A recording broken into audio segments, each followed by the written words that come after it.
بسم اللہ الرحمن الرحیم یا ایہا الذین آمنوا اتقوا اللہ ولتنظر نفس ما قدمت لغد واتقوا اللہ ان اللہ خبیر بما تعملون۔ اے ایمان والو، اللہ سے ڈرتے رہو اور ہر شخص کو دیکھنا چاہیے کہ اس نے کل یعنی آخرت کے لیے کیا سامان بھیجا ہے، اور ہم پھر کہتے ہیں کہ اللہ سے ڈرتے رہو، بے شک اللہ تمہارے سب اعمال سے خبردار ہے۔ بسم اللہ الرحمن الرحیم، الحمد للہ رب العالمین، والصلاة والسلام على اشرف الانبیاء والمرسلین وعلى آلہ واصحابہ اجمعین ومن تبعہم بإحسان الى یوم الدین۔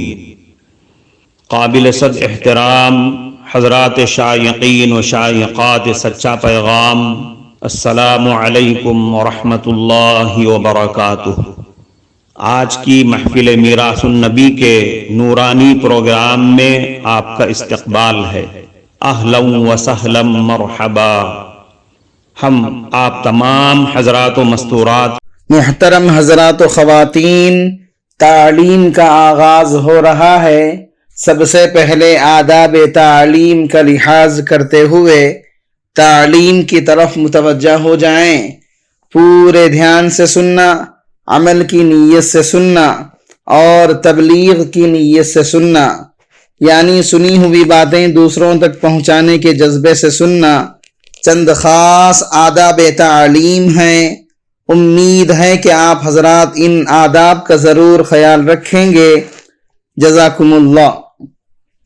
بسم اللہ الرحمن الرحیم۔ قطب الدین بختیار کاکی رحمۃ اللہ علیہ کا نماز جنازہ۔ ایک وقت تھا جب ملک کے بادشاہ کے اندر عبادت، پرہیزگاری اور دینی سمجھ بوجھ کوٹ کوٹ کر بھری ہوئی تھی۔ آج کے اس گئے گزرے دور میں بندہ ان واقعات کو سنے تو عقل دنگ رہ جاتی ہے۔ چنانچہ حضرت قطب الدین بختیار کاکی رحمۃ اللہ علیہ کی نماز جنازہ کا واقعہ بھی عقل کو حیران کر دینے والے واقعات میں سے ایک ہے۔ ملاحظہ فرمائیے، جب حضرت قطب الدین بختیار کاکی رحمۃ اللہ علیہ کی وفات ہوئی تو ہندوستان بھر میں کوہرام مچ گیا۔ جنازہ تیار ہوا اور اسے ایک بڑے میدان میں نماز جنازہ ادا کرنے کے لیے لایا گیا۔ مخلوق مور و مگس کی طرح جنازے کی نماز پڑھنے کے لیے نکل پڑی تھی۔ انسانوں کا ایک سمندر تھا جو حد نگاہ تک نظر آیا کرتا تھا۔ یوں معلوم ہوا کرتا تھا کہ دریا کی مانند یہ مجمع ہے۔ جب نماز جنازہ پڑھانے کا وقت قریب آیا تو اچانک مجمع میں سے ایک آدمی آگے بڑھا اور مجمع کی طرف رخ کر کے کہنے لگا کہ میں حضرت قطب الدین بختیار کاکی رحمۃ اللہ علیہ کا وصی ہوں۔ مجھے حضرت نے ایک وصیت کی تھی، لہذا میں اس مجمع تک حضرت مرحوم کی وہ وصیت پہنچانا چاہتا ہوں۔ مجمع سننے کے لیے خاموش ہو گیا۔ وصیت کیا تھی؟ سنیے۔ وصی نے کہا کہ خواجہ قطب الدین بختیار کاکی رحمۃ اللہ علیہ نے مجھے یہ وصیت کی تھی کہ میرا جنازے کی نماز وہ آدمی پڑھائے جس کے اندر 4 خوبیاں موجود ہوں۔ پہلی خوبی، پوری زندگی میں اس کی تکبیر اولیٰ کبھی بھی قضا نہ ہوئی ہو۔ دوسری خوبی، اس کی تہجد کی نماز کبھی بھی قضا نہ ہوئی ہو۔ تیسری خوبی، وہ اتنا عبادت گزار ہو حتیٰ کہ اس نے عصر کی سنتیں بھی کبھی نہ چھوڑی ہوں۔ چوتھی خوبی، اس نے زندگی میں غیر محرم عورت پر کبھی بھی بری نظر نہ ڈالی ہو۔ لہذا جس آدمی میں 4 خوبیاں موجود ہوں وہ میرا نماز جنازہ پڑھائے۔ جب حضرت رحمت اللہ علیہ کی وصیت مجمع کو سنائی گئی تو مجمع پر سناٹا چھا گیا۔ مجمع ایسے ساکت ہو گیا جیسے اسے سانپ سونکھ گیا ہو۔ لوگوں کے سر جھک گئے، کون ہے جو قدم آگے بڑھائے؟ کافی وقت گزر گیا، وصیت کا اعلان بار بار کیا جاتا رہا، لیکن کوئی بھی آدمی نماز جنازہ پڑھانے کے لیے تیار نہ ہوا۔ لوگ آپس میں چے می گویاں کرنے لگے۔ حضرت رحمت اللہ علیہ کی ان شرائط کے ساتھ کوئی بھی حضرت رحمت اللہ علیہ کا جنازہ نہیں پڑھا سکے گا۔ دن اپنے اختتام کی طرف بڑھنے لگا تو ایک آدمی روتا ہوا آگے بڑھا، حضرت قطب الدین بختیار کاکی رحمت اللہ علیہ کے جنازے کے قریب آیا، جنازے سے چادر ہٹائی اور کہا، حضرت آپ خود تو فوت ہو گئے لیکن میرا راز آپ نے افشا کر گئے۔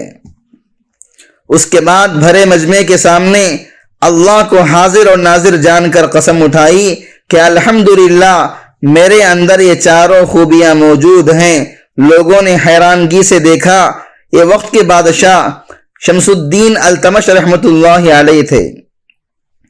غور و فکر کا مقام ہے کہ اگر بادشاہی کرنے والے دینی زندگی گزار سکتے ہیں تو پھر کیا ہم دکان کرنے والے یا فیکٹری چلانے والے یا دفتر میں جانے والے یا کھیتی باڑی کرنے والے ایسی زندگی کیوں نہیں گزار سکتے؟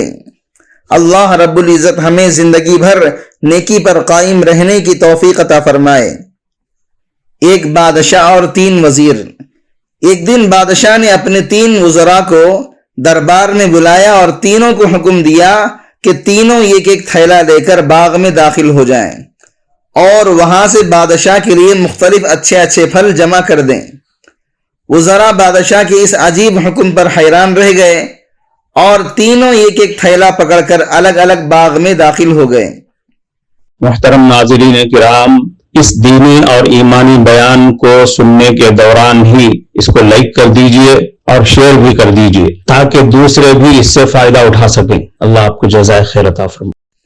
پہلے وزیر نے کوشش کی کہ بادشاہ کے لیے اس کی پسند کے مزیدار اور تازہ پھل جمع کریں اور اس نے کافی محنت کے بعد بہترین اور تازہ پھلوں سے تھیلا بھر لیا۔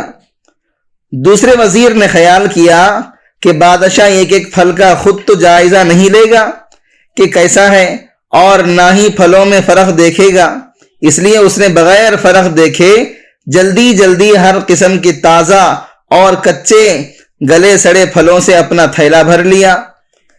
تیسرے وزیر نے سوچا کہ بادشاہ کی توجہ صرف تھیلے کے بھرنے پر ہوگی، اس کے اندر کیا ہے اسے بادشاہ نہیں دیکھے گا۔ یہی سوچ کر وزیر تھیلے میں گھاس پھوس اور پتے بھر لیے اور محنت سے بچ گیا اور وقت بچا لیا۔ دوسرے دن بادشاہ تینوں وزراء کو اپنے تھیلیوں کے ساتھ دربار میں حاضر ہونے کا حکم دیا۔ جب تینوں دربار میں حاضر ہوئے تو بادشاہ نے تھیلے کھول کر بھی نہیں دیکھا اور حکم دے دیا کہ تینوں کو ان کے تھیلوں کے ساتھ 1 ماہ کے لیے دور دراز جیل میں قید کر دو۔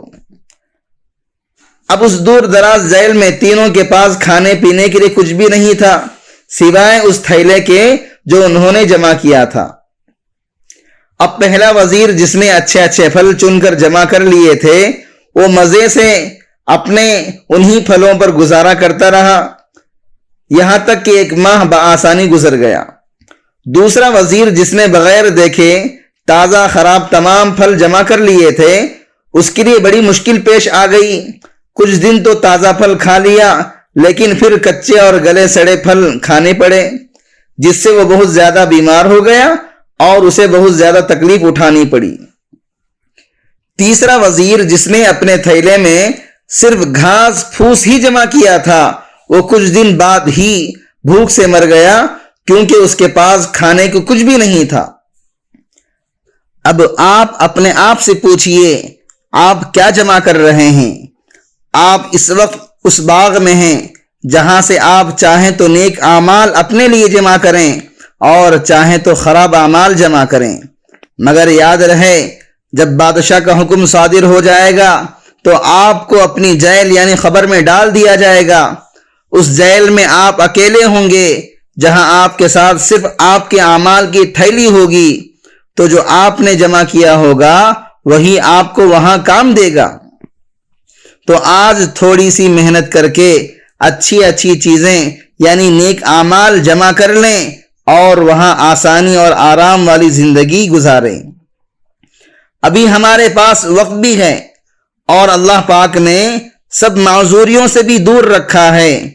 اسے دن میں 5 بار تو یاد کر لیا کرو، بڑے بڑے اعمال کرنے کی وہ خود ہی توفیق عطا فرما دے گا۔ اللہ پاک ہمیں سمجھنے کی توفیق نصیب فرمائے۔ کفارہ مجلس کی دعا پڑھ لیجئے۔ سبحانک اللہم و بحمدک اشہد ان لا الہ الا انت استغفرک و اتوب الیک۔ معزز شائقین و شائقات سچا پیغام، آپ کو اندازہ لگ گیا ہوگا کہ یہ مضمون کتنا اہم ہے اور کس قدر فائدہ مند ہے۔ کم سے کم درجے میں سوشل میڈیا کے ذریعے سے بھی ہم اس کو زیادہ سے زیادہ شیئر کریں گے تو دعوت کے فریضے کی کوششوں میں ہم بھی اپنا کچھ حصہ ڈالنے والے بن سکتے ہیں۔ لہٰذا زیادہ سے زیادہ اس کو عام کریں تاکہ پوری دنیا کے ہندوؤں کی غلط فہمی دور ہو جائے اور انہیں یہ زمینی حقیقت معلوم ہو جائے اور وہ اپنے اصل مذہبی لیڈر پیغمبر آخر الزماں حضرت محمد الرسول اللہ صلی اللہ علیہ وسلم کو ماننے پر مجبور ہو جائیں اور کلمہ پڑھ کر آپ کے ساتھ ساتھ وہ بھی جنت میں جانے والے بن جائیں۔